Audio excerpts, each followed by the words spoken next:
This episode of the Eclectic Gamers Podcast is brought to you by the Roanoke Pinball Museum in Roanoke, Virginia, and by me, he who shall not be named. The Roanoke Pinball Museum is an interactive museum dedicated to the science and history of pinball and its magic within. Their mission is to cultivate curiosity in science, art, and history through pinball while preserving and honoring its role in American culture. The museum is open every day except Monday and pandemic days, and it houses over 65 machines with models from 1932 to 2018. Roanoke Pinball Museum.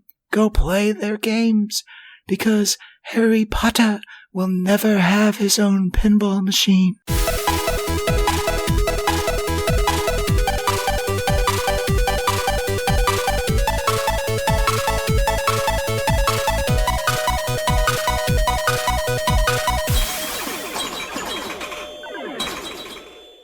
Welcome to the Eclectic Gamers Podcast. Today is Sunday, August 23rd. This is episode 122. I'm Tony. And I'm Dennis. And we're back, Tony. And we actually have a number of news items this week. Yeah, I mean, it's great. I was kind of surprised when everything came up. It's like, hey, look, there's actual stuff to talk about. We don't have to just kind of fill the air. Yeah, though we are pretty good at filling the air. And I'm not going to say that this is going to be an overly meaty episode of news. There's actually a few items that are relevant and worth discussing in both video games and pinball. But before we do that, we have intros, which everyone loves because they get to skip them. What's been going on, Tony? I have been playing games again. I've been playing some more of the hard space. Shipbreaker, they released a new patch that has added some stuff to it, so I've been playing some more of that. I've also been doing a combination of reading and audiobooks, because I do audiobooks on the way to and from work a lot of times when I'm doing yard work. And I found a new series that I enjoy quite a lot. And it's an interesting fantasy take, because it uses all the normal fantasy tropes, but it kind of plays them in a fun way. It's a 2-book series so far. The first book was called Kings of the Wild by Nicholas Ames. And basically it treats your normal fantasy, murder hobo type little group band as like a band. I mean, they have fans, and they specifically take bards with them to tell their stories and record it and create songs for them. And the first book, Kings of the Wild, is all about a retired band that's getting the band back together, and it's hilarious. It's well done. And I enjoyed it quite a lot. Then there's the second book in the series follows a different band that's tangentially related to that band, to the first band, but it's a younger band, not the old retired band. But it's been really enjoyable too. I've been pretty happy with both of them so far. I've been watching a bunch of Amazon Prime and Netflix, some of their movies and TV series, and reading some Stephen King, and I've actually been fairly active the last couple weeks. Oh, that's good. Productive. That's what people like. No, I didn't say I've been productive. I mostly just been working. I have not played anything of note other than continuing my phone games. I did watch a lot of Summer Games Done Quick, which just concluded earlier today. And I was a little surprised. They did actually break $2.3 million in money raised for Doctors Without Borders. And we've mentioned Games Done Quick before. They typically do 2 events a year. Awesome Games Done Quick in the early winter, usually January. And then Summer Games Done Quick, which is usually done around this sort of July-August period. And Awesome Games Done Quick is for the Prevent Cancer Society. And Summer Games Done Quick is for Doctors Without Borders. And it's speedrunning. They speedrun video games 24/7. The reason why I was surprised at the dollar amount was just that the entire event was done online this year. And it's just like, is it going to work well or not? I mean, most people who are donating are watching online. So in theory, that shouldn't be a barrier, but the challenge of getting all these streamers connected, dealing with their technological issues while they're remote, a lot of them in other countries, was obviously a big hurdle that normally they just deal with in a live studio. And there were a lot of technical issues, especially in the first half of the week with them just trying to, like, they fell way behind on their schedule. They finally caught back up, but overall it went really well. Good. I'd wondered how well it would handle being online only. Yeah, I mean, there were just, you get weird hiccups, like sometimes they couldn't hear the people, the staff, because they get disconnected from Discord. So, other than that, though, not much. A little bit of Overwatch League. They finally are wrapping up the end of the regular season with their catch-up games, so I've kind of sort of watched those, but I've been trying to watch the speed running. But now that that's done, I'll be able to move on with probably just more work, let's be quite honest. I'm thinking maybe next month taking a couple days off just to finally have a break. Plus, I'm getting close to that vacation cap, so it's like, I don't know when I will reach cap, October or November, I think, because I'm just not using anything. Right, and I understand that. I've got some couple floating holidays that have to be burned, and I'm taking one. I'm basically stretching the Labor Day weekend into a 4-day weekend instead of a 3-day weekend. Yeah, that's actually a pretty good idea. Maybe I'll do that. That's a pretty good idea. But yeah, because I've got a floating holiday that needs to be used before it goes away. Mm-hmm. I'm not near capping my vacation out. I won't cap my vacation out until like June next year. But that's good. Yeah, it's just one of those. This my newer, I probably shouldn't call it the new job because I've been in it for like a year and a half now. But it's just like the cap is tighter than I used to have, so I just have to be a little more mindful of it. Right. But that's okay. Speaking of okay, though, we have, as we mentioned at the start, we do have news. So we'll go into pinball. And I want to open with Jersey Jack Pinball. So this is something that was noted on the Pinball Show's episode number 25. I have a link to it in the show notes. But it's is Jersey Jack Pinball launching in September, ? And it sounds like that they are. Jersey Jack indicated that there would be a big announcement in September. I suppose it's conceivable that it could be something else like what we talked about a few months ago when they teased that some big innovations were coming. I don't know those big innovations were going to be coming separate from a new pinball machine, but regardless, I know in the discussion on the Pinball Show that Zach Minnie thinks that this is the Guns N' Roses reveal. That's the big news for September. So obviously we have all known that Guns N' Roses is the next Jersey Jack. If anyone had any doubt / ruined that like back in December, I guess in terms of just some thoughts, like what I know you're not a huge, like the theme isn't like the creme de la creme for you. Yeah, no, the theme doesn't really do anything for me, so. Right, and I'm in a similar boat.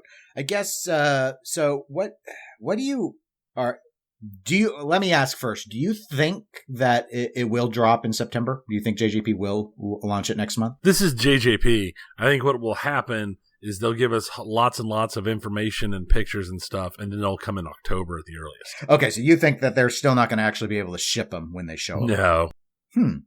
I don't know. I'm going to say, I think that they'll ship them pretty quick. I'm going to give them the 2 week. I'm going to give them the 2 weeks. Yeah. And I know that's somewhat dangerous because I've never met that before, but given I had heard reports that they were shutting or modifying or transitioning the line, which I'm assuming is to GNR from Wonka. And I heard that a few weeks ago, that I want to think that they must have been building them. I could be wrong. I don't know. I heard Wonka's just got shipped to Australia, so maybe the line hadn't been shifted yet. But, yeah, okay. So, I mean, I won't be surprised if the game's not ready, but the thing that confounds it for me and confuses me a bit is obviously they moved the factory. So they're based in Chicago now, and I don't know how disruptive that all was. I don't know how disruptive COVID all was. I know both of those things are disruptive by their very nature. So it's just the cloak has been pulled pretty tight around JJP, so it's difficult to know what's been going on the manufacturing front. So, okay. So those are our thoughts about the game happening. We both agree, though, that it will be the GNR reveal in September. Oh, yeah. Do you have any like thoughts about who's working on the game? No, not really, because it's hard for me to judge their kind of rotation because they keep kind of sliding games forward and backward in rotations. I mean, because we were expecting, Toy Story last year. Yeah, I was at least. Yeah, oh, I was too. Well, I mean, they said they were going to have 2 games out pretty quick last year, and we saw how that went. Right. Well, based off of that, I'm going to go ahead, and I do think that Eric Minier, who did Pirates, is the one doing Guns N' Roses. That would be the most rotation-y rotation, because Wonka was Pat Lawler, and I had heard that Pat Lawler was Toy Story, so that would mean you have a Eric Pat pattern, which would make sense. I would also assume that because he wasn't Keith Johnson was not the lead programmer for Wonka, that I would assume he is for Guns N' Roses. But again, I'm just following the pattern I'm making up. One of the things that kind of surprised me was I have always assumed that Guns N' Roses will be a wide body game. In the discussion on that episode 25 of the Pinball Show, which I did co-host, Zach Many thinks it's standard. Really? Yeah. Now, I know Pat Lawler doesn't like wide bodies. I always assumed that the reason why Dialed In and Wonka are standards was simply because Jersey Jack Pinball yielded to what Pat wanted. Even though I had always felt the company philosophy was, we need to do wide bodies because wide bodies mean you have more stuff, and more stuff means you're better. More stuff also makes it more expensive. It does. But that bloat, if you will, it's like part of the corporate philosophy, or that was always my interpretation. However, I have also heard that with the changes in leadership that have been going on at Jersey Jack Pinball, the company has taken a lot of different positions than what the founder, Jack Guarnieri, established when he set up Jersey Jack. And so one of those things can be, we're not doing wide bodies anymore. I don't think that would be a bad thing for them. My dislike of wide bodies conceptually, due to their inferior geometry by definition, is well known. So I won't harp on that. So I agree with you. I would like to see Jersey Jack abandon wide bodies entirely and never return to them again. I just assumed, though, that even if there was a corporate philosophy shift, that Guns N' Roses had been in development for so long that it was going to be a wide. So I will be surprised if it's a standard. I still have not been able to wrap my mind that it's going to be a standard width. But yeah, but if it I'm is, with you, right? If it is, then that's yay. not a bad thing. I just honestly would have expected it to be a wide body. Everything I've ever thought was that it would be a wide body. I mean, I would really like to see what Eric can do with a standard, because there were some things he did with Pirates conceptually that I liked, but what are the best Jersey Jack Pinball games? In my opinion, it's Dialed In and Wonka, and those are not wide. They are standard. You're right. They are their best games. So there's some of that. I guess setting aside width, and setting aside the fact that neither of us are particularly enthused about the theme, what would you like to like? What would you like to see them do on GNR? I'll throw one out. I want the freaking Wi-Fi update code. I want it now. I want it now. Let's finally have that. Why is this taking everyone forever? Wi-Fi has been around for decades. I don't get it.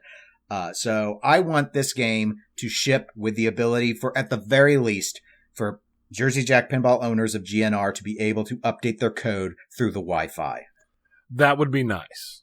I don't think there's any reason at this point for this still to be. I still don't understand why Stern doesn't have it out either, quite frankly. I think that would be a very nice addition. I don't know if that's the kind of thing that you would consider with the big change special thing.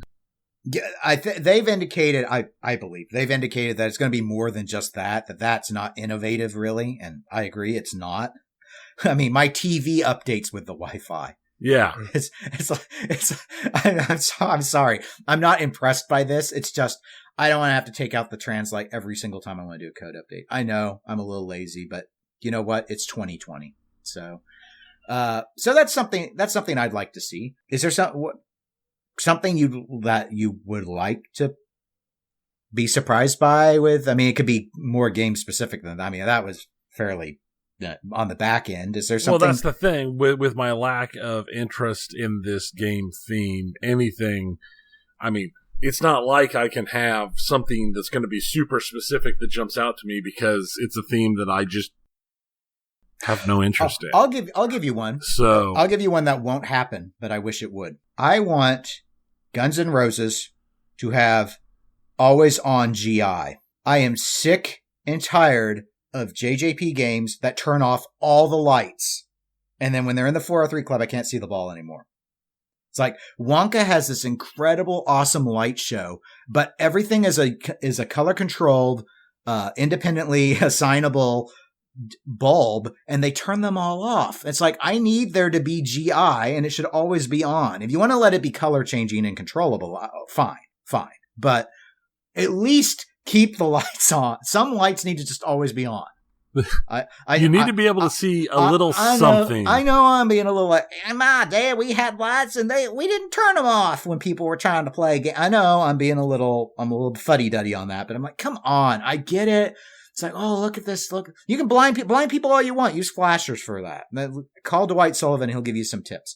Don't turn off every single bulb ever, except when the game's off. It just pisses me off to no end. If you play in a dark environment, it's ridiculous. You're basically mandating pin stadiums. And I can't just go in and install pin stadiums on a location pin. Yeah. I mean, they probably... And would you want absolutely, to, Dennis, give us... They probably go, yeah, Dennis, buy us some pin stadiums. Heck yeah, do it. Do it now. I just, as cool as independently controllable bulbs are and GI and letting it change to give you moods, I just... Never turn it all off. I just think it's wrong. There's a reason why those games feel dark. It's because they are. Oh, man. Now I want to see a grim, dark Wonka game. Wonka does this. Wonka's all like, hey, look at the kaleidoscope of colors. And you do certain things, and it's like all the lights went away. And I'm like, did I break it? No, this is what they wanted to do to me. And it makes me sad. Because, you remember where we had Wonka at 403. 403 is not a well-lit location. It's very dark in there. So it's just like, ugh. And when I'm not streaming... Out, it was like, did the machine just shut off? Did it just... Right. And, I usually have the lights on when I play pinball because I'm streaming. When I'm not streaming, I play with the lights off. And games that don't have good GI just bug me. And turning off GI means not good GI. It's like the definition. So... That's something I want. I don't expect to see it, but I want. Yeah, it's not something I think they'll do. They'll be all about the light show, which will include, I think, big periods of darkness. I think there's points in time where darkness could actually be good, but I don't think it's any time while the ball is in play. Personally, I think some darkness, especially with like a music pin, black everything out with just maybe a light or two here or there. At ball launch, especially on a ball one launch, kind of plays into that whole band theme thing. But yeah, for the most part, give me lights. I don't want to flip around blindly hoping that I catch the darn ball. Another thing here's something I expect to see on GNR. I really don't care if they do this or not, but I do think that they'll do some sort of homage style thing to the Data East Jurassic Park. Oh my God, no. Why would they do that? That would be weird as crap. The Data East Guns N' Roses. Now, I don't know if you've ever played the Data East Guns N' Roses, but one of the interesting things that they did is the left and right ramps are in the shape of a G and an R. I'm not going to say that Jersey Jack will actually shape the ramps as a G and an R as well, but I do think there will be something in the shape of a G and an R on the playfield. And I'm going to call that an homage to Data East. Okay. That's one of those things. It's like, yeah, I can see where it might be I don't see where them doing an homage would hurt. I can see them doing it. But I'm saying I expect to see it. I think they will do it. Give in. Do as you're said. No, if they don't do it, I don't care. I don't think they owe that game anything. But I'm just, that was like the one thing that I hear a lot of people say about the GNR from Daddy East was, people don't notice it. And it's like, that's really cool. They integrated the band initials in such a cool way onto the playfield.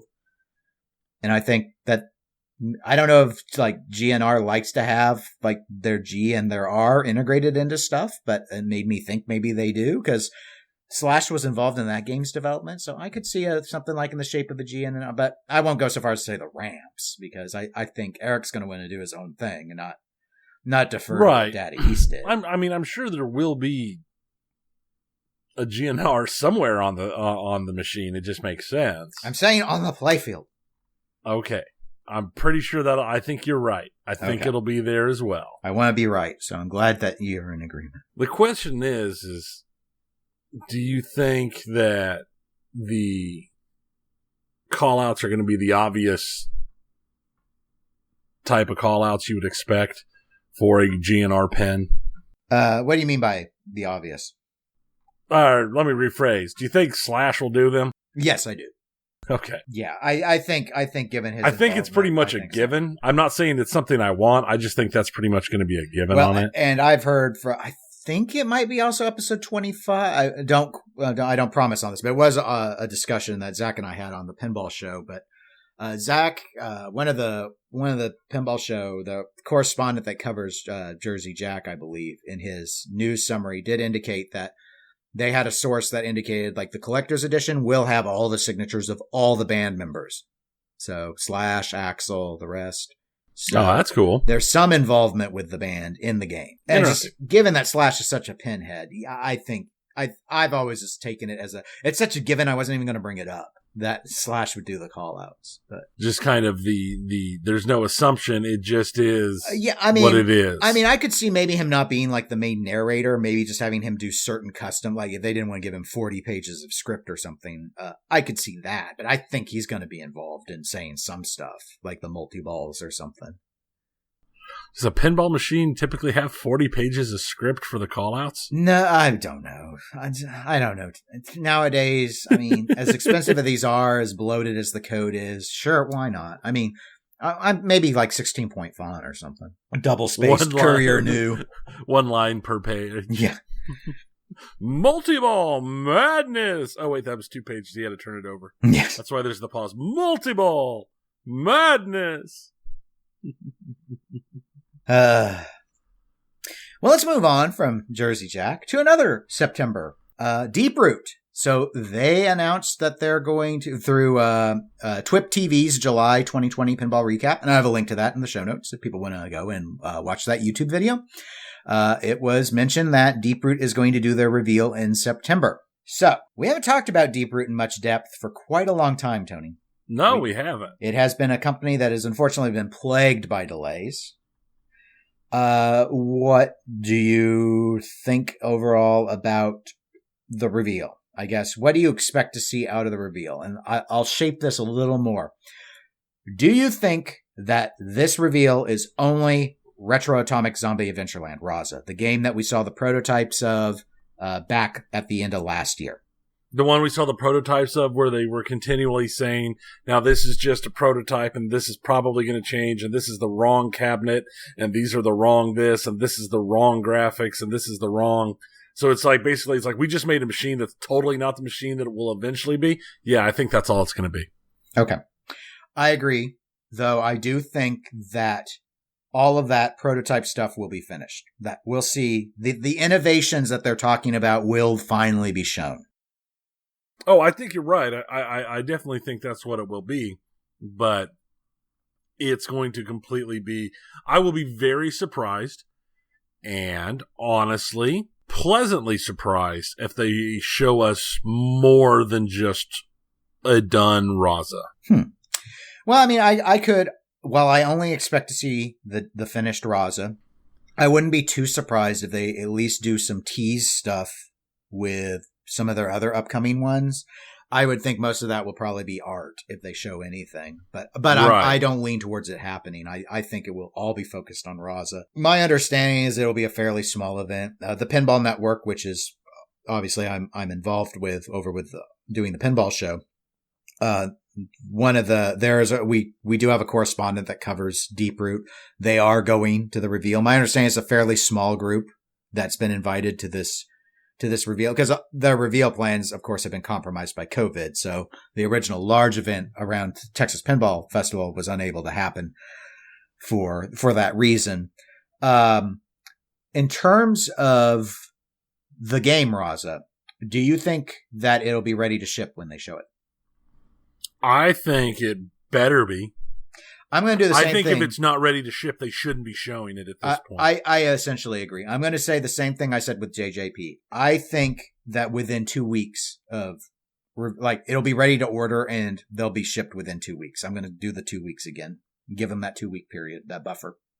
Ideally, I would hope they would have some boxed and ready to go. I would hope so. I think with them supposed to have had the release or all the big announcements and everything at TPF and their initial showing at the end of last year, like we already spoke about, if they don't have it done and ready to ship, or even better, to have it done and already at some distributors, then they messed up. I mean, there's not a nice way to put it. They've been teasing for years. Everything keeps getting changed. Everything keeps getting pushed back. They were supposed to have had a big reveal at TPF 2 years ago. They were supposed to have, in 19, and it didn't happen. And then they were supposed to have the big one in 20, and 20 got canceled. Not their fault. But if they don't have something ready to go this year, how much longer can they go on? That depends on their cash reserves. But I think it's a very fair question. I agree in the sense that I don't see the point in doing the reveal in September if they're not actually ready. Like, at this point, you've missed so many deadlines. Why do it in September if you're still not ready? Why not wait till October or November? Right. So yeah, that's why I think that they're going to be ready to ship the Razas, at least in the sense that even though they still have to actually assemble them, that everything's ready to go, and that's why they're doing the reveal, because otherwise there's no reason to have this as an arbitrary deadline. You missed all the more important arbitrary deadlines, so that you set for yourself. So given that, I just think it only makes, because in some ways, is September even the best month? We're just picking like from a PR standpoint. If JJP is launching GNR in September, my non-PR training brain says, wouldn't Deeproot rather have done it in a different month to not be starved for oxygen from JJP? Oh, you would think. But I don't think that's what's factored into it. That's why I think they're ready to go. They want income for all their hard work. So if they're ready in September, reveal in September. That being said, September is probably safe in the sense that I don't expect Stern to reveal their next cornerstone in September, given how far behind they are on producing pins that demand started to build up with COVID, and the fact that Teenage Mutant Ninja Turtles is doing so well for Stern. I think that Stern's third cornerstone is going to come this year, but not in September. So it's a good month to avoid the 800-pound gorilla. So what do you think on Stern? You thinking November? Or December. Kind of like Stranger Things was December. I'm thinking December. November, I wouldn't be too shocked, though, if Cactus Canyon continued drops from Chicago Gaming. Because, remember, it's been quite a while since Monster Bash. I think they're basically ready to go with Cactus Canyon. I wouldn't be surprised. So, and then they've been, my reports are they've also been working on their licensed original game. Like, they're making their own game. But I don't expect that this year, but I do expect it next. So I don't think we'll see a remake after Cactus Canyon. I think the next game after that will actually be a new game. So given that, we'll see how it goes. But yeah, that's where, given that, I think avoiding Stern's if you need to avoid someone, avoid Stern. I don't know how Guns N' Roses is going to do for JJP. I don't expect it to do as well as Wonka. Quite no frankly. Way. It's way. So different than the theme. Now, I think this is fine. I don't think JJP should stay in the kiddie zone where it feels like every theme that they've been picking until GNR was designed for people that only have 5-year-olds in the house. Okay, yeah, I can see that actually. Just like, it's all super, super safe. And I'm not saying go out there and be edgy. I'm not saying go out there and stick a bunch of profanity in your games. But it's like, so Wizard of Oz, Hobbit, Dialed In, Wonka. It's all really like whimsical stuff. As Zach, with his obsession with tone in pinball, was his so much whimsy. It's a little too cute for me. I would like to see something maybe a little more grounded. And GNR is more grounded, but the thing is, it's like it fits every definition of what we expect to see out of a pinball manufacturer for a music pin. A has-been band that got its name in the 70s and 80s. Right. I mean, here's the thing is the one that surprises me has always been Iron Maiden, because if anything, Iron Maiden had the much smaller fan following, but I agree. Because it was such a good game and such a good layout that actually overcame the theme. It wasn't about the theme, it was about the game itself. Indeed. But imagine how many more sales they could have had if they had an attractive theme. Oh, it would have been huge. I've just anecdotally heard so many people who love that game, but they won't own it. They don't like the art. They don't like the music. They don't want to have to use Pin Browser or whatever and change the music out. They don't want to have to go to the trouble. And they're just like, and especially now, it's like, why don't I just buy Jurassic Park from Elwyn instead? I still get an Elwyn layout with Elwyn rules with a much more palatable theme. Yeah. Plus, I personally think Jurassic Park is a better shooting game than Iron Maiden, but that's just my opinion. Not everyone agrees with that. What do you want to see out of so we both agree, all right, it's Raza. So like maybe on what is there an innovation you've had in mind that you'd like to see them to do? I'd like to see them have the Wi-Fi. Maybe they can have the Wi-Fi first. They can have the Wi-Fi. I can't say Wi-Fi first. I can't say Wi-Fi first. The multimorphic people will email me incessantly. Okay. So let me pull that back. Not first, but they will have, if they could have the Wi-Fi and their super magical, indestructible, hit it with the hammer playfields. Oh, I do. I want them to hammer test that. Oh, they so need to hammer test it on this thing. I would be so disappointed. And then, it'd be so disappointing. I want them to bring out John Cena with the hammer. And have him they could afford John Cena at this point. Well, I just figure maybe he's not busy and he could just swing by. Maybe John Cena's not busy. Well, with COVID, he might be not that busy. Maybe he's buddies with Robert. I don't know. People know people, That's maybe they can have maybe they can find a John Cena impersonator or... All right, fine. They can call Mark Silk. He likes pinball. Mark Silk can fly over and he can hit it with the hammer. And he can do an impression of John Cena with his voice. There. I've solved it. I've solved it for you, Deeproot. How about if they grab French Stewart? I can see that. I'm sure he's not French busy. Stewart. I haven't thought about French Stewart in years. Nobody has. But Third Rock from the Sun was so fun. It was fun. And when did Third Rock from the Sun end? I don't remember. 20 years ago? Yeah, it was sometime after I went through puberty, but before I was done with college. I'm not sure quite. That's sort of a blur, but somewhere in there. 2001. Okay. So, yeah, almost 20 years. Wrapping up college, yeah. Oh, wow. So, I'm sure he's available. Okay, well, all right. French Stewart, if you can't get John or Mark. That's my That's my personal recommendation. I don't know what to expect out of the innovations is the thing. And they've talked so much over the years about all of the innovations, and I can't even remember all of the innovations they've talked about. Their quad production and whatever it was, and Playfield the Ocho and Octo Assembly and all the crazy stuff.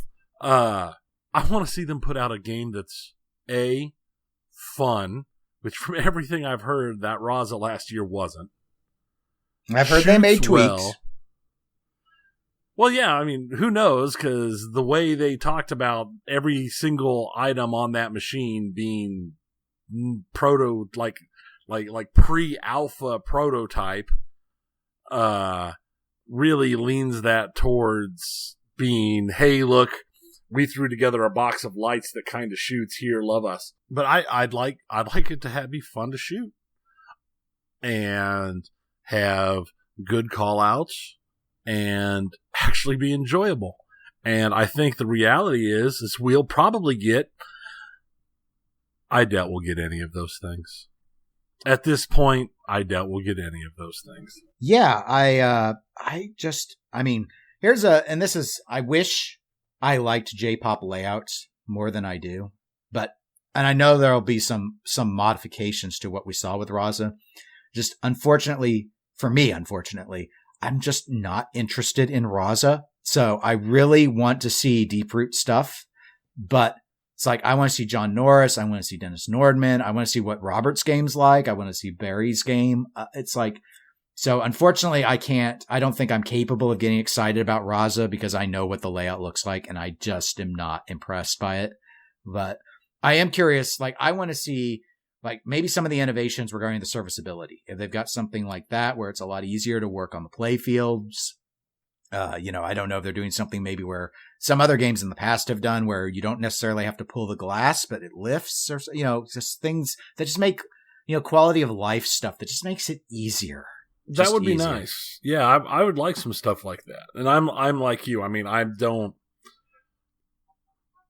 think this whole rehabilitation of J-pop thing is one of the things that I dislike about the whole deeproot situation.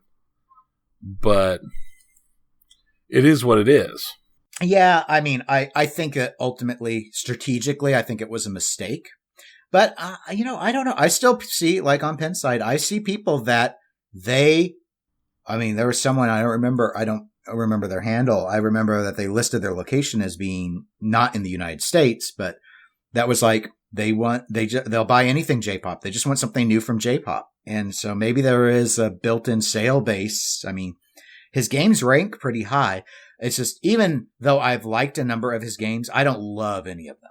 So, right. So setting aside his issues with Zidware and everything, he's not one of my top designers. He's just not.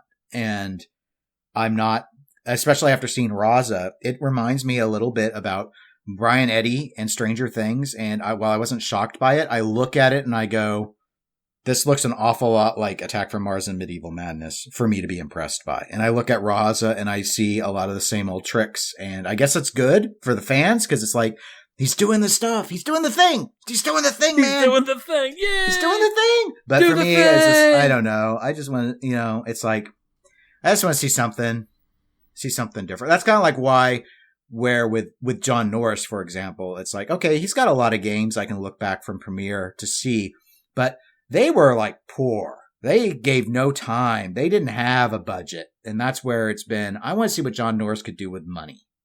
Like everyone else who's with this company came from a manufacturer that had money, but John didn't. And I want to see what he could do when he actually is given something more than a 3-month development cycle. It's like if he's given the actual here's the check. Right. Here's some time. Do it right. Do it your way. Make the game you want to make type thing. Yeah. And I have no idea what like his bill of materials he's been permitted to use and such are, but I do know one thing. They gave him time. They sure gave him time. Well, so yeah. And it's just something like, I think he had some really interesting ideas with Premiere that are hampered because of how Premiere did their parallel development. And so that's where, it's something new. With him, I can see something new. Like with Nordman and J-Pop and Osler, I think I'm going to see what I've seen from them before. Yeah, I can see that. So it's like John Norris and Robert, who was doing his Fire and Brimstone game. I have no idea. He might have a knack for designing. So it's an enigma, and that's what excites me. Is I want to see the enigma stuff. I don't. As cool as the thing is, like I like Nordman designs better than J-pop designs. So like I was really blown away by Elvira House of Horrors.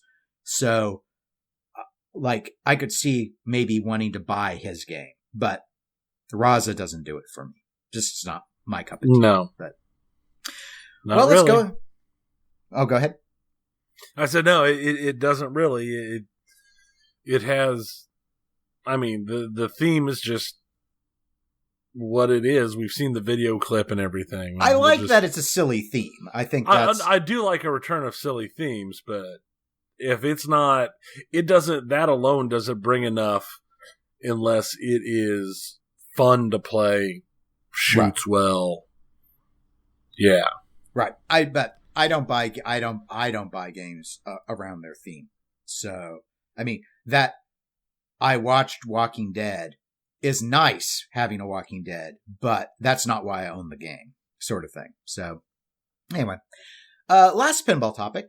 The Sterns almost, I'm saying question mark, ready to release their video output adapter for Spike 2 machines. So this is covered in depth in the Pinball Show's episode 26, which just dropped today, I think, the day we're recording. So I have a link to it in the show notes for people that want to go. It's near the front of the episode. So what happened is that discussion revolves around what Zach Minnie, who is owner-operator of Flippin' Out Pinball, which is a distributor, regarding what Stern is currently referring to as pre-production samples of the video output adapter. So for those that aren't familiar, Spike 2 is the board system that powers the LCD games of Stern Pinball. So ever since Aerosmith. And that main LCD display operates on an LVDS. It's an LVDS LCD. LVDS stands for low voltage differential signaling. So people, streamers in particular, have been wanting an easy way to direct capture that digital feed so that when they're streaming, they don't just have to point a camcorder or a webcam at the LCD, but instead can get a nice clear picture directly outputted from the pinball machine. So, and by that, we mean captured via HDMI, because that's what most commercial devices are using. So, this isn't new. Like, this concept isn't new. Jack Danger, who operates Dead Flip, the professional streamer, he's been doing direct capture out of Spike 2 for quite a while. I think over a year at this point. And there are ways to put together a direct capture system. Buffalo Pinball, I know, several months ago at this point, released a guide on how to construct one and hook it up into a Stern pinball machine. So that's what some people that have been really dedicated wanting to who want to do direct capture have done. So anyway, my understanding, this is in the nutshell stuff that's covered in the TPS episode. But so a customer contacted Zach saying that Stern has the video adapter available. So Zach calls the Stern parts division and they say, yeah, we got the video output adapters ready. They're packaged and ready to go. Do you want any? Zach ordered 30 of them. He got them. He put them up for sale on his Flippin' Out website for about $40 plus shipping. And I think he put out a video walking through the install. They come with instructions, but showing the install. So he sent out those 30 are already spoken for. He either already sold them or he just decided out of generosity to give them to people that were streaming under the TPN label. So he even is sending me one, even though it's like, I don't have it yet, but he shipped me one. Hopefully the UPS, I don't know if he shipped it USPS, but hopefully their mail sorting machines don't screw me over on my part. But that being said, I don't have a Spike 2 system, so I don't have anything to stream with it right now anyway. But anyway, so that all comes out. But then Stern contacted him because I guess demand was high enough that he put in another order for, I think, another 60 from their parts department. And Stern contacted him and said, oh, we're sorry. Stern management hadn't actually launched the product yet, so the parts department shouldn't have sold him any. So they didn't want him to ship any out. He'd already shipped out that lot of 30. So which they were like, okay, that's fine. That's not it's not a big deal. But they wanted him to take down the install video. They wanted him to not list it on the website anymore. My understanding is at the very least, that Jack Danger was involved in the development of the product in some way. And I guess there was an arrangement between him and Stern. And my supposition is Stern did not do everything that arrangement was entailing. As in, I heard that maybe they're supposed to be cross-branded and have Dead Flip's name on them or something. And that's not the case on these. So, but I don't know if they actually were a pre-production sample or if someone just forgot something and these are actually done except for the branding, or if there's any more work to be. My understanding is they fully work. They're not a prototype. They're not made with inferior materials or anything like that. So anyway, what are your thoughts about the video output adapter concept? I think it's a wonderful concept. I think it's something that will make streaming modern games a lot better. And I think it's something that has been coming and should have been coming for a while. I find it really strange that somebody could have sent out so many and then suddenly be like, management just, well, no, I don't. Never mind. I do see that as possible to happening. I've seen similar stuff happen often enough where they're like, well, we're just about ready to, let's do this and then we'll get started. And then something gets started. It's like, well, I never gave the final go ahead, but. Yeah, I mean, it's a big company. I in a way, I guess I'm not too shocked that something like that could happen. Do you think anyone besides streamers would really be interested in this? I don't know why anyone other than streamers would be interested in this.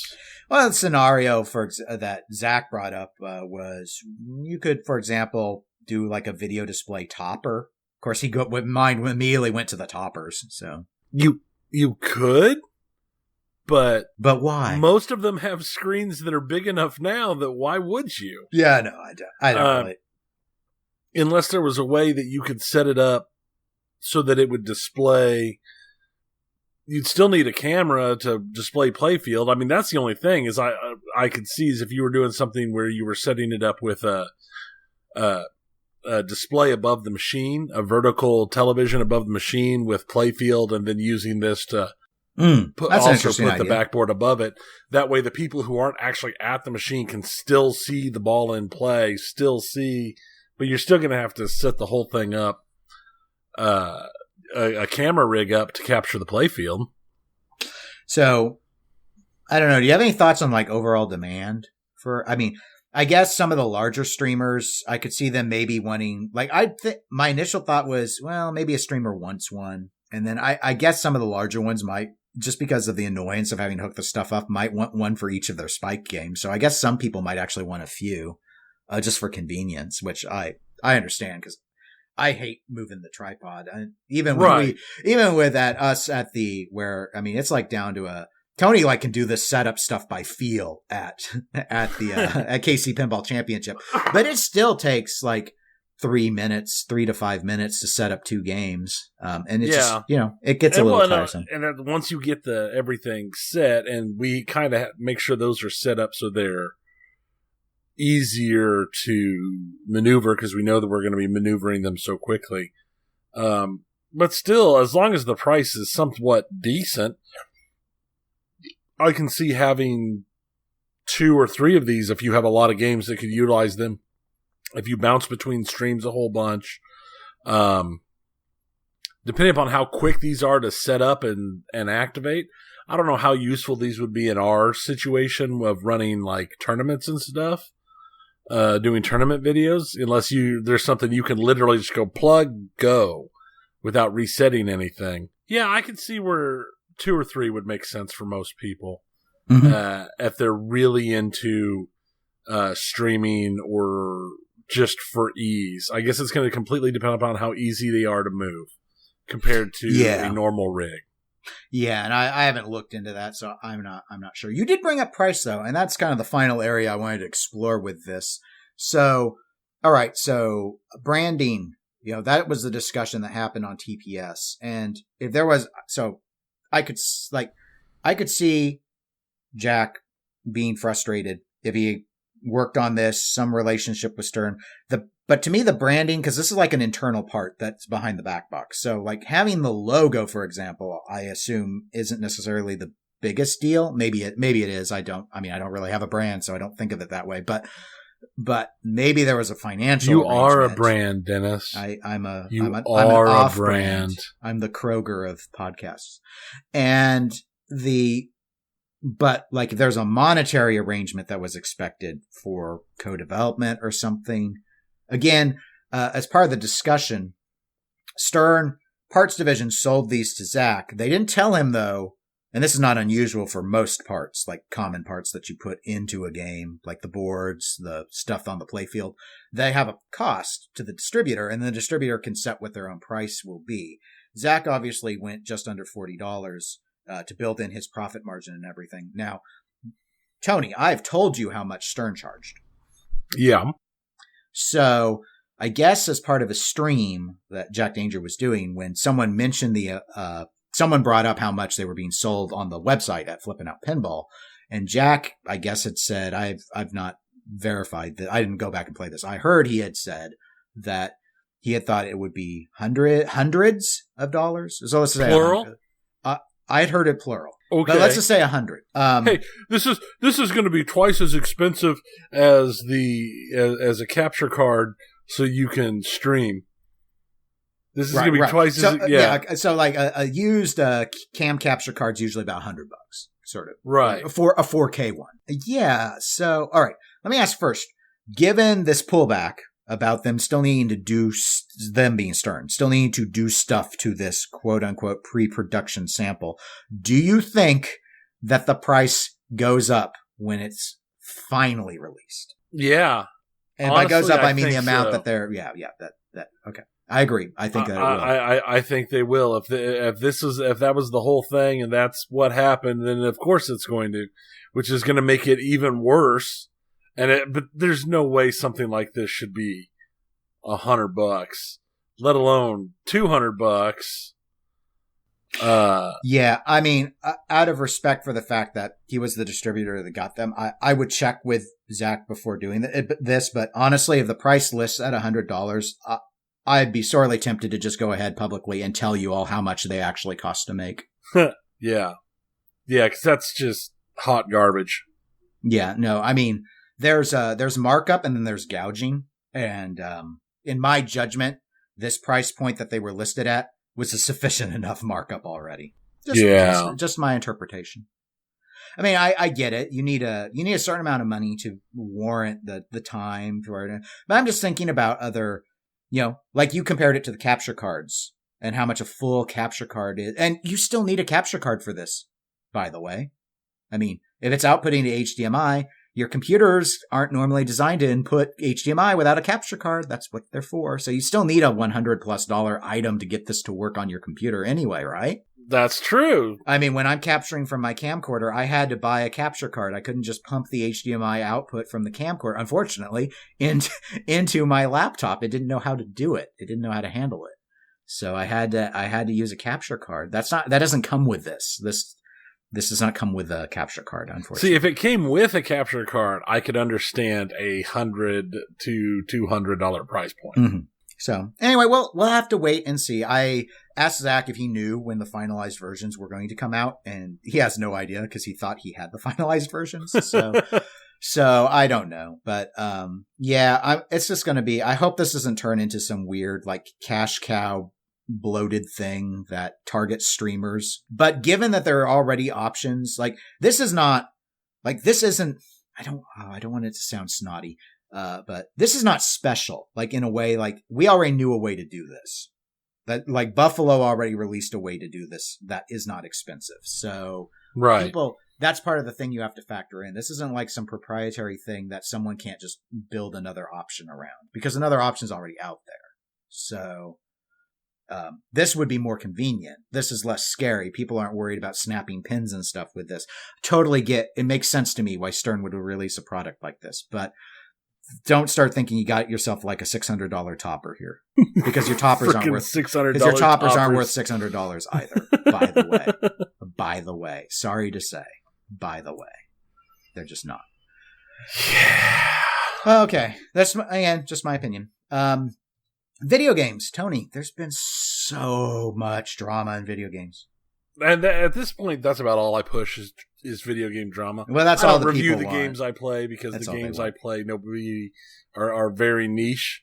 I won't say nobody likes because they're super popular, but I just don't really do the whole review and talk about upcoming games unless it's something huge or drama filled. So Yeah, I understand. So we're going to start with what I consider the really big drama. Fortnite has been pulled from the Apple and Android Play stores, their app stores. But Fortnite's huge, Tony. It is huge. But the big issue was that they wanted to, and by they, I mean Epic Games, created a new way for them to get the in-game currency to basically your real money transaction stuff. Your pay-to-win stuff. Exactly. That could bypass the Apple and Google app stores. But that's a violation of their terms. That is exactly a violation of their terms, because what are they going to do if they don't get their 30% of whatever's spent on your game? Oh my God, yeah. Are they both 30%? I know Apple is. Apple's 30% and Google, it depends. It kind of varies. But yeah, they're both between 20 and 30%. Sheesh. Yeah, I'm in the wrong business. So, because of that, Epic filed suit against Apple and Google to put them back into the store because they're basically saying that they're running monopolies and that saying that they can't do transactions this way violates the it basically makes it more of a monopoly, and that there are other apps that do transactions that bypass the App Store. After all, when you use your Amazon app to order a bunch of stuff from Amazon, Apple doesn't get 30% of your Amazon order. That is a good point.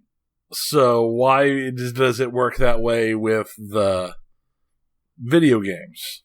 So yeah, I guess my initial thoughts on this is their lawsuit might struggle a little more with Android because Android does have the option for you to use, like there's an Amazon app store you can install on your phone. And there's the Galaxy app store. And even when Google made their announcement that they were pulling it off of the Google Play Store, they flat out said that they have an open app store thing, or what do you call it? Yeah, you can install environment apps without having to use the App Store. Right. And that it was available on these other app stores that were usable by Android, but since it violated their rules, they just weren't going to keep it in the Play Store. Right. So, yeah, so given that, I don't know if Epic can argue the monopoly thing very well with them, whereas with Apple, I think if you're not in the App Store, you're basically screwed. But yeah, because Apple, I mean, no surprise, they do this with everything. They do this with hardware and software. They lock down everything, so it has to be official. It has to be direct Apple equipment, and it can only go through the Apple App Store. There's no other ways around it.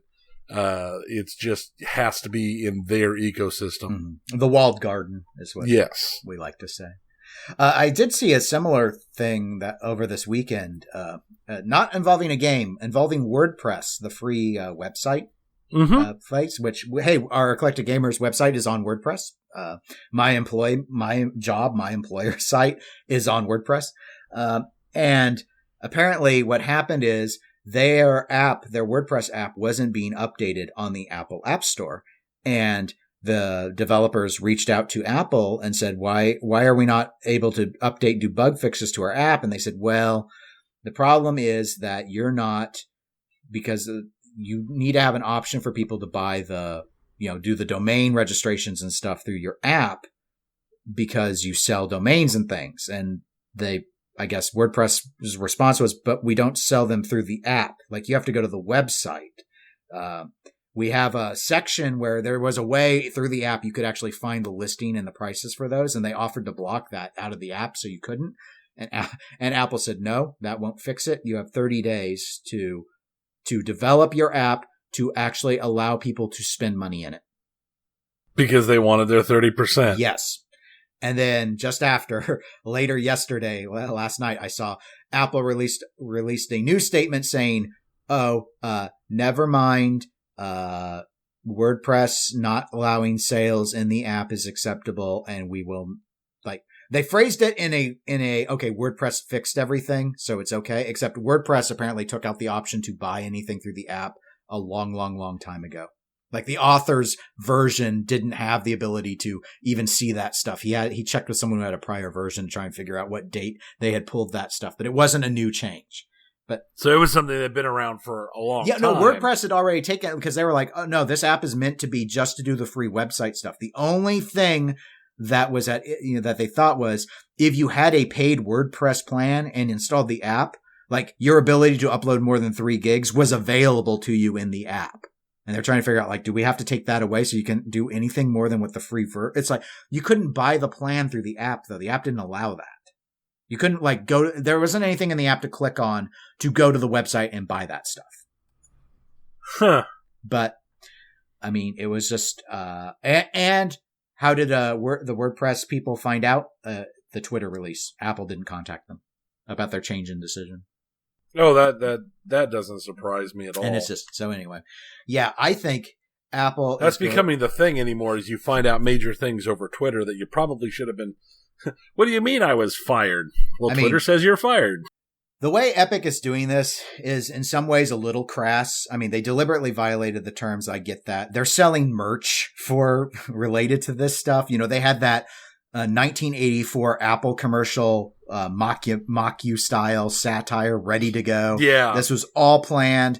And Definitely. Epic, and a lot of people think Epic is kind of scummy too, is the thing. But I think the Apple's going to get a little bruised on this one. I think, other than the fact that there are a lot of people that, in my very biased opinion, mistakenly went into the Apple infrastructure and are now beholden to them because they've chosen iPhones. This is not going to resonate with most consumers. Apple's position on this.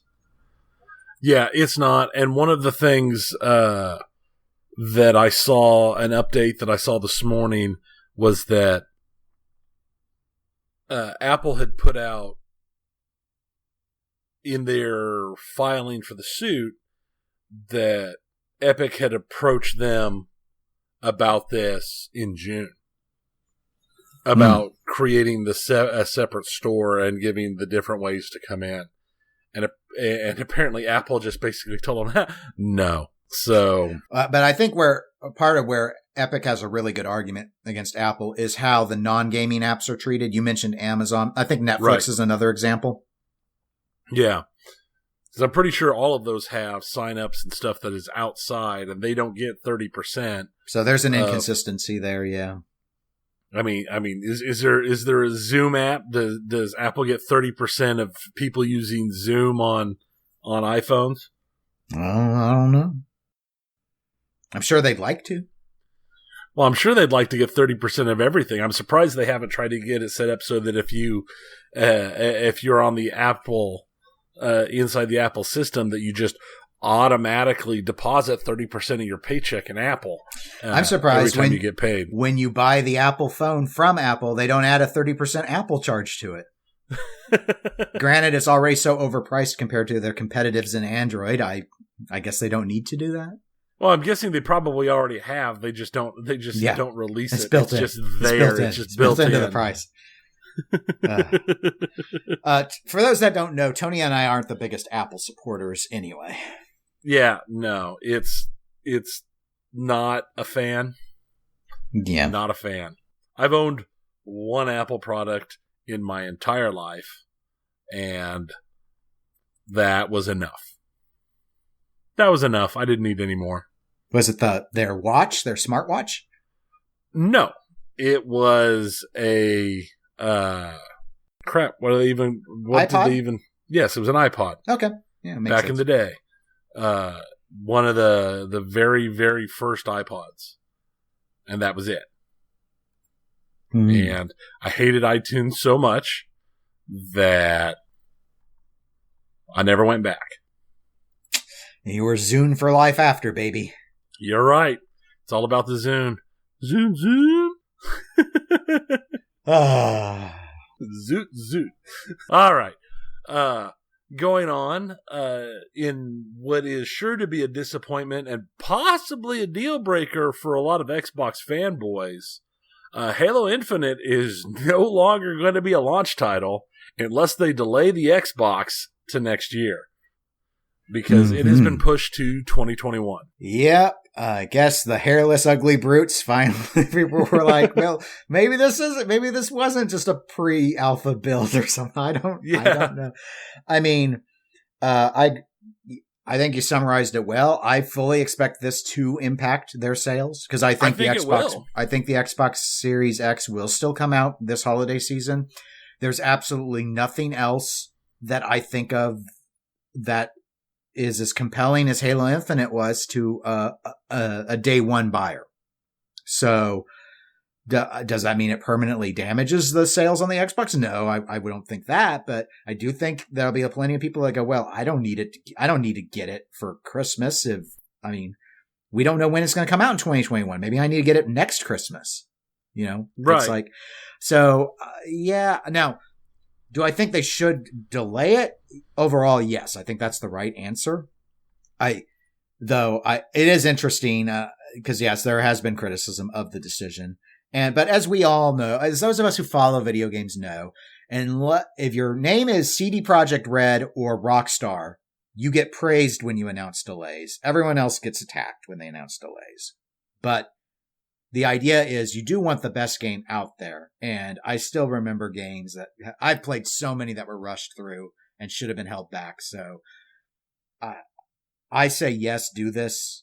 That putting out a lot of people, I still haven't even finished. Well, it got stolen in my burglary, but I still haven't finished the story in Halo 5. That is like the most hated story in the history of Halo. Like, the multiplayer is a well-respected thing, but not that campaign.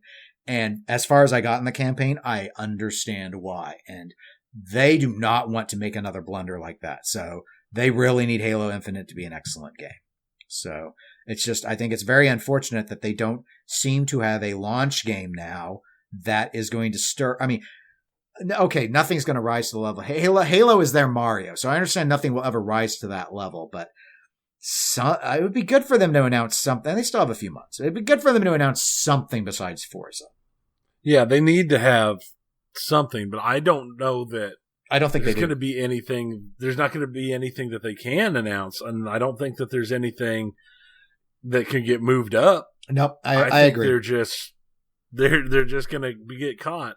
I don't think this is going to be like, hey, we're going to have a terrible Christmas sales year. We're going to have a terrible holiday season, and the sales are going to be just completely non-existent.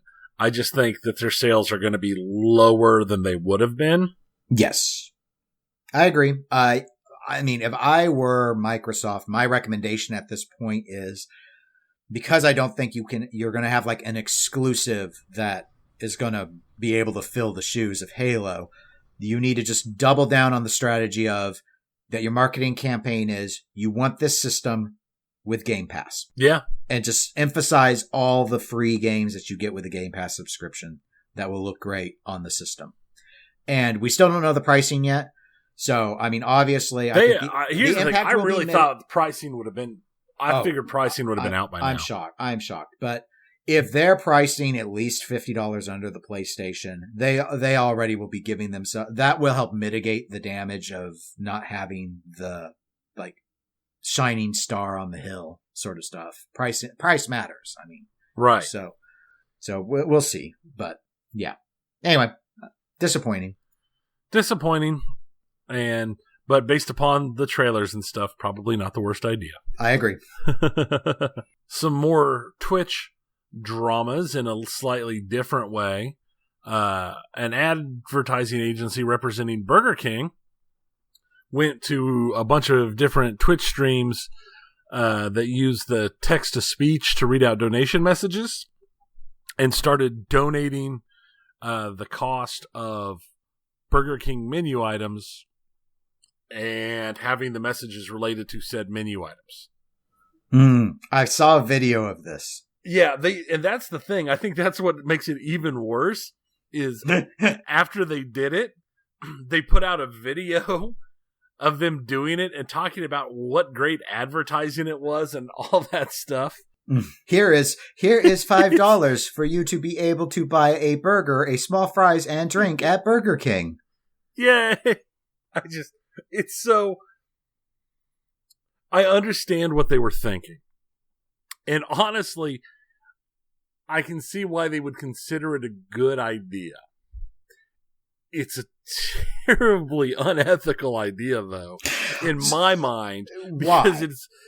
Because I thought this was pretty clever, actually. I think the primary reason that I would consider it all the way up to unethical is a lot of these people have management teams. A lot of the big streamers are part of groups of streamers that work together and have a production team. And even the ones that don't, they all have advertising prices and advertising rules. And it'd be one thing if the advertising team had come to them and said, hey, we want to do some advertising. This is how we wanted to do it. We thought it would be funny. And they're like, yeah, that's a great idea. Here are my fees for utilizing my platform for advertising. But that's not what they did. This is basically like if you laid down and you went to bed and a team showed up out of nowhere and they vinyl wrapped your car as an advertisement for a check into cash place. And you came outside and it's just like, oh, my car is a giant billboard now. So it's something this is something that they do. They probably either have their own thoughts on advertising. They make decisions on advertising based upon their own personal feelings. I mean, we have our own internal rules that we utilize for advertising. They have, in some situations, they have large already investments in an advertising group. They have signed contracts, some of which could have non-compete clauses where they're not allowed to shill for a possible competitive company. And then they just came in and did it. Okay. And I do understand all of that, but I guess going back to the check into cash vinyl wrap scenario, but is this not the case where it would be if I went to sleep, but I had already put into my stream that, oh, by the way, people, you're allowed to come and vinyl wrap my car because they're choosing to implement a donation system that does text to speech and people are allowed to type in whatever they want. So, except for they're not really allowed to type in whatever they want because most of them have systems in place that will catch and shut it down if there are what would be considered, sexual or racist or sexist. Yes, or that there are rules to it, rules of just general, because that whole thing is designed for a specific interaction with the viewers. And that's what it's not made to be an advertising platform. It's made to be for the interaction. They deal with the advertising on the back side of it. Unless when you do the donation, does it say you aren't allowed to type an advertisement in here? I don't know. Unless that's there, then it's allowed to be used for anything. I mean, I've seen plenty of things when you click on to chat in a channel, it says you're not allowed to say anything that's sexual harassment, racism, bigotry. They have rules. Right. But that you signed a non-compete clause on an advertising setup, and then you allow a system where people can write essentially anything that they want, and you don't have a disclaimer that you're not allowed to self-promote or promote anything. Like the name of the person going in was called Burger King menu deals or something. It was the examples I saw. So it was identified. It wasn't. They didn't pretend to be a normal human being. I get it. I think the streamers are mostly mad because someone was able to not pay them thousands of dollars and instead pay them $5 to promote a sandwich. But don't you understand? They're streamers and they're fully supported by their viewers and not the multi-$1,000 deals they have on the back end. I mean, I get it, but to me, I feel bad because I feel like I'm siding with Burger King, but it's like their ad agency exploited a system which is designed to trick people into donating more than they otherwise would by getting their message read aloud because the streamer is too self-important to read the message aloud themselves. And I've seen that text-to-speech thing get tricked into saying some really bad things before. So I really frown on people using it outright at all. I'm not a fan of it. And, I think it's better when the streamer actually takes the time to read it themselves. But that's just me. So anyway, I get it. I don't blame them for being mad. I'm very skeptical that I don't know where this would be a violation of Twitch's terms of service or not. If it is, that's on the ad agency. But I saw a couple places that say that could be depending upon exactly how you took some of the wording, which translates into that's going to involve lawyers to make that decision. Okay. Well, I mean, my suggestion would be that Burger King not continue to use this tactic, but given what has ended up happening, because you don't want to seem like you're just trying to cheap out. I get what they were going for, or what I think they were going for. I don't think it was necessarily motivated by Burger King trying to save a bunch of money. I think they just thought this would be a good way to make a viral video that they could go, look at us being so clever. Love us, millennials. Yeah. But I think that's exactly the reason they went for it. But I'm like, with their advertising budget, it's not like they're like, man, we need to save, $1,500. But on the flip side, most of the streams that were, I assume, used and targeted, I mean, if they're at the point where they have management and advertising, I don't want to be negative. I guess I don't have a lot of pity for people that get to play video games for a living, whining about wanting more money. I can totally understand that.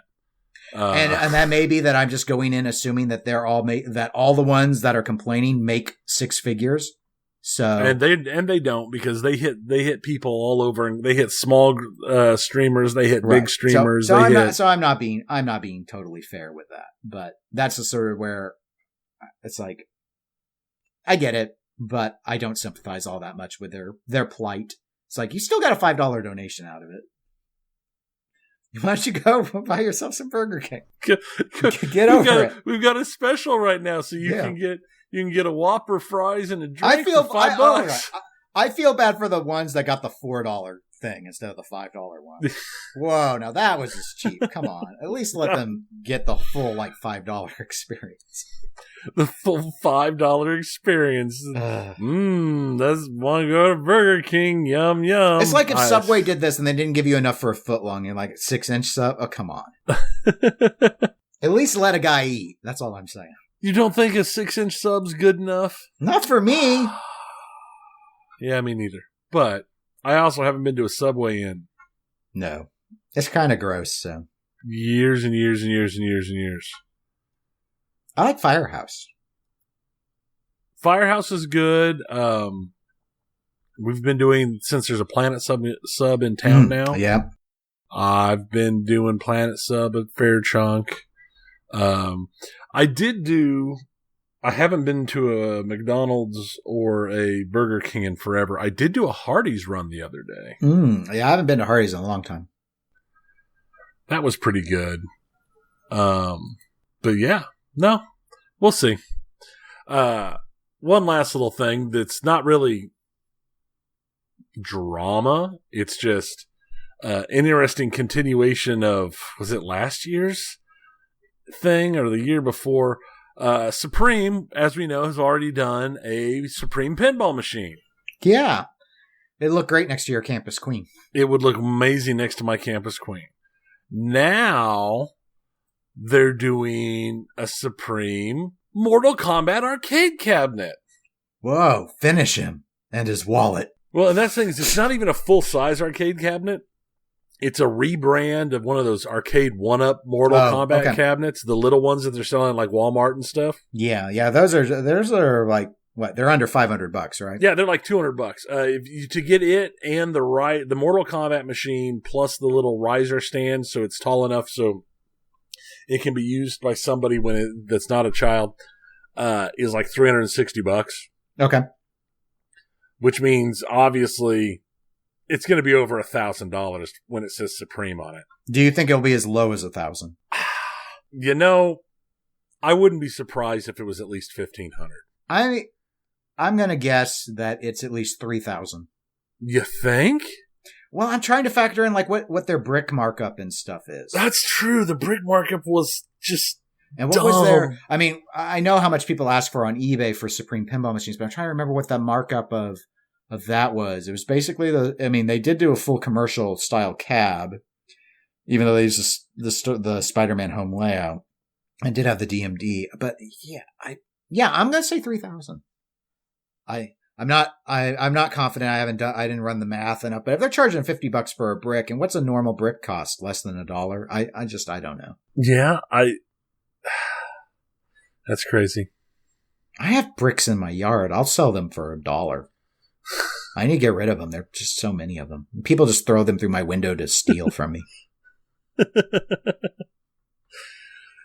Yeah, that's, if you could write Dennis on them and sell them for like $100 a pop.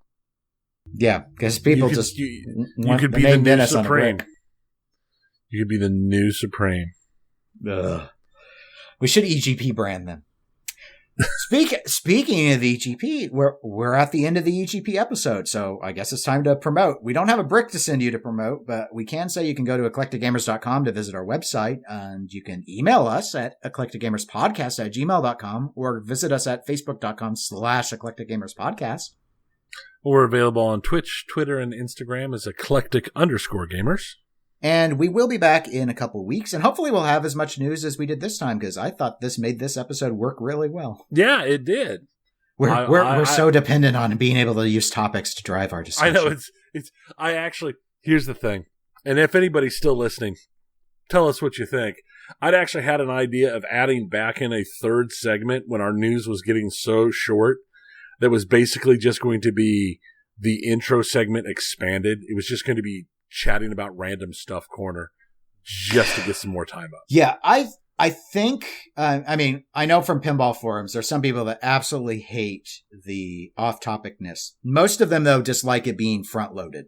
Right. So normally, I think that there is more acceptance if we were to stick it at the end. So for those that don't know, obviously, we always do our intro, which can be completely off-topic. We try very hard to keep it under 10 minutes. It sometimes happens. And it sometimes happens.